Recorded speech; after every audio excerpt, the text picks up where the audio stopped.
So I have something new that I'm doing, 3D printing. I finally decided to bite the bullet.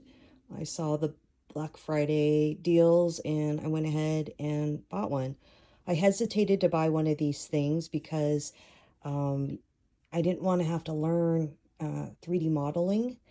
I just thought that that was a daunting task, but I started looking into some videos and saw that there was some software out there that wasn't too challenging. So I thought, oh, maybe I could do this. So I ended up buying the Bambu printer. This one is the P1S, and I got a great deal on it. I only paid for something for it. And the reason why the price, last year it was like $700. But the reason why the price dropped was because it came out with a newer model, and the newer model has a bigger screen right here, the LCD, and its color, and I think there's a better camera on the inside. But I thought to myself, I don't really need a colored monitor here. I actually just use my iPad. I rarely use this unless I'm going to change filament, and I don't care that it's black and white. I could care less. And I don't really videotape anything. But anyways, this is what they call the hotbed, and that is called the, there's like a little nozzle, and that's called the hot end. I knew nothing about 3D printing. They have this unit called AMS, and it gives you the ability to store and connect multiple spools. I think it's like 4 spools of color. But I opted to not go that route because, first of all, it's another thing. And I could put it on top of here, but then I really don't have space to put an AMS unit.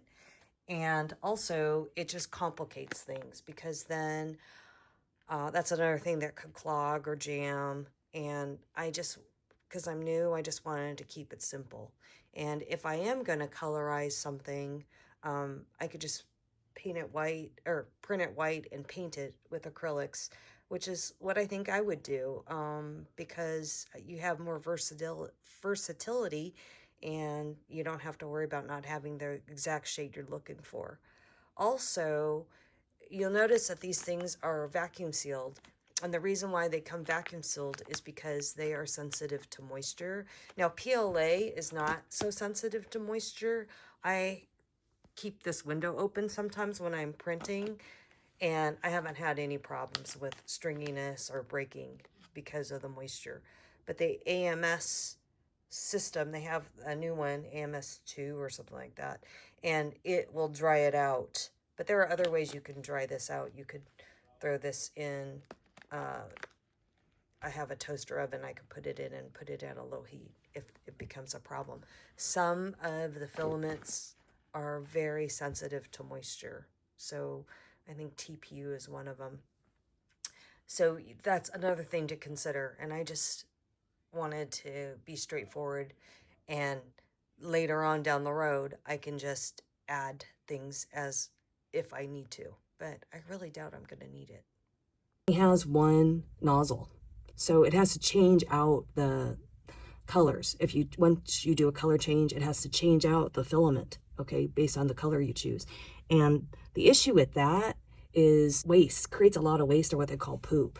And I don't know, I don't really need things to be multicolored. And I figured if I wanted something multicolored, I could just paint it with acrylic paints. And I think that's a lot easier. Plus, with acrylic paints, you can get the colors, exact colors you want. So this is what they call the poop looks like.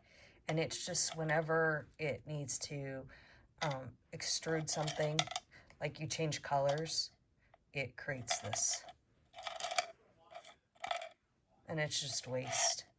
So that's the reason why I stuck with just not having an AMS. I can later add it if I want, but since I'm a beginning user, I didn't want more complications, and I just figured a single color is fine. So let me show you some things that I've made. So the files you're looking for to make things is called an STL file, and that's what the printer uses to print. The ones I like are called Thingiverse, Printables, Maker World. There's a bunch of other ones out there, but those are the ones I usually go to, and I just search for something that I want to make. There's a program that's going to come with your printer. It's called the Slicer. So in my case, it's called Bambu Studio, and that's attached to Maker World. That's Bambu's site where they house all the STL files and what that other people created and share. So all the stuff in front of me right here is what I've printed off in just those sites. So you could just do a search, create an account, and download it, and then import that into your Slicer program. And in the Slicer program, at least for, I'm sure the big ones like Creality and Bambu Lab, I don't know all the printer names because I just got into this. But anyways, they have, their programs are good because then you can adapt it. So you can modify it by increasing the size, decreasing the size, adding text, probably removing things. That's why I went with a bigger name, because I figured there'd be more support. And when I mean by support, I mean videos, user groups, that kind of stuff that you could ask questions to or watch to learn how to do things. So something to consider, because I was originally going to buy one off the TikTok shop, just like a Rondo brand, and I'm glad I didn't. So I've really been into ceramics for about a year now, and that was the main reason why I decided to get a 3D printer, because there's a lot of tools out there that people make using a 3D printer, and I thought, shoot, I could really use this. But, you know, the key question is it going to be $500 worth of tools? And the answer for me was yes. So here's one thing that I made. This is a circle cutter, and it can do up to 14 inches. And what you do is you use a needle tool. In this case, I'm just using a paper clip, and you just stick it in the hole that you want the size. You'll put this on the clay slab, and then you just rotate it around and it'll cut into your clay. And this bottom piece is flat, and so it won't leave a mark on your clay, which I thought that was really cool. And then this is like a little Hello Kitty keychain. Cute, like cookie cutters. Isn't this cute? My sister loves Snoopy, so I made her a Snoopy cookie cutter. So here's an example of something I couldn't find. This hibiscus cookie cutter. I designed it, and so this will fit perfectly to the project that I want to do. In this case, I want to do a hibiscus trinket dish. And so I was able to design it and print it out.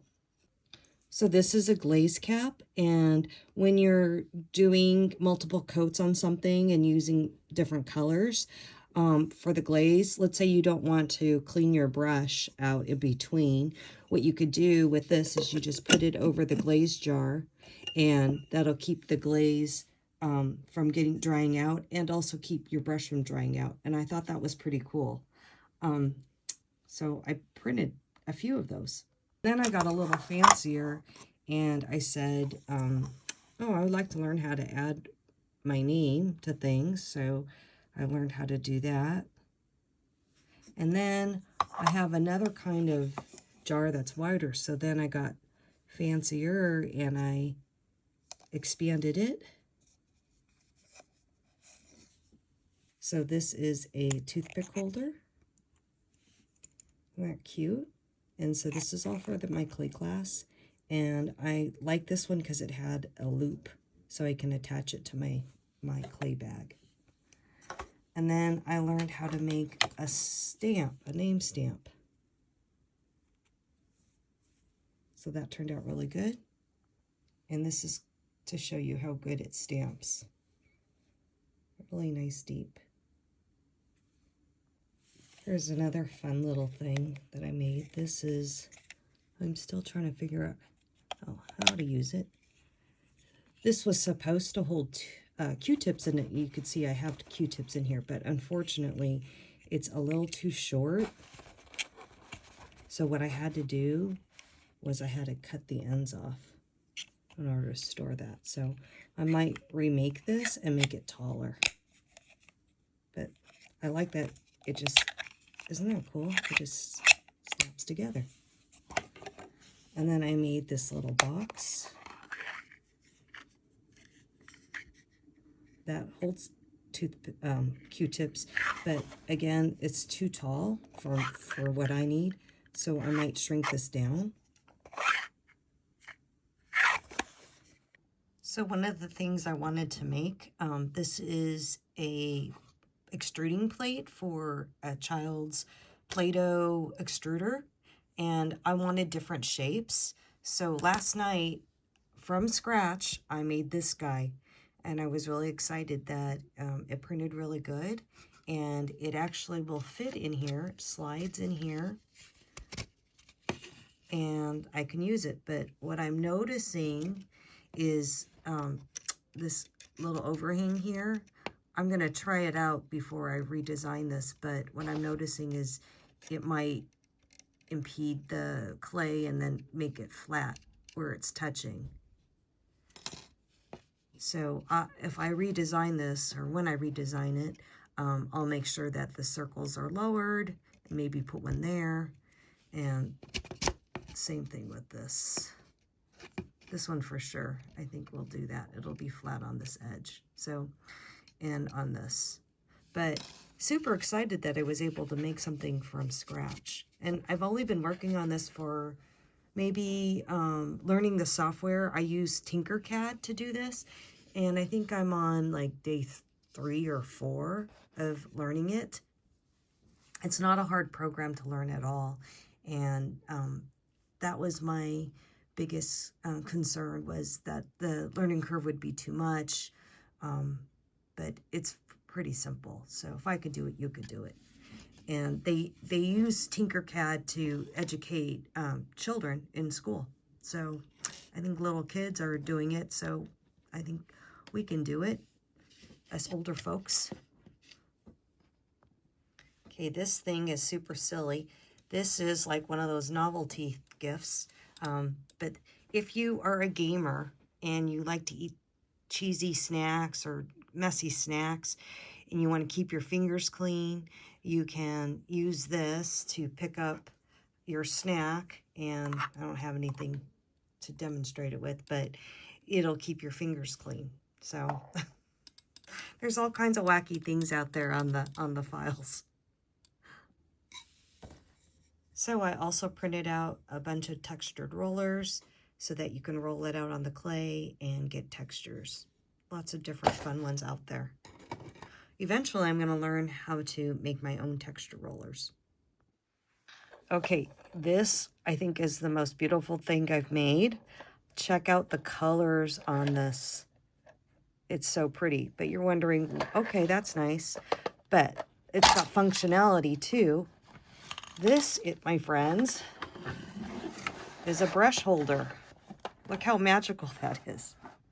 So cool, right?